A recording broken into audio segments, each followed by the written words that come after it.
चिवडा बिवडा घेतला आपण चाललो बबलूच्या गोट्यावर. आता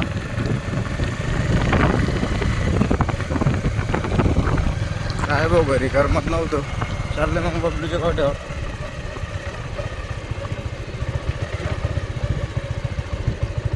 रस्ता बा किती खराब आहे इकडे.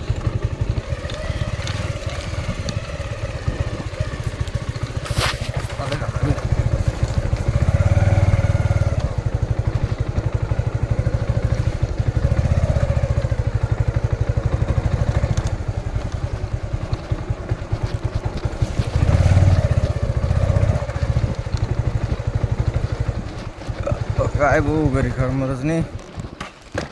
आलो तर इकडं गरमटा मारणं झुराले. हे रस्त्यात पडलं तिथं खाली, पडलं होते खाली रस्त्यात. नाही आता गरमटले झुराला आज.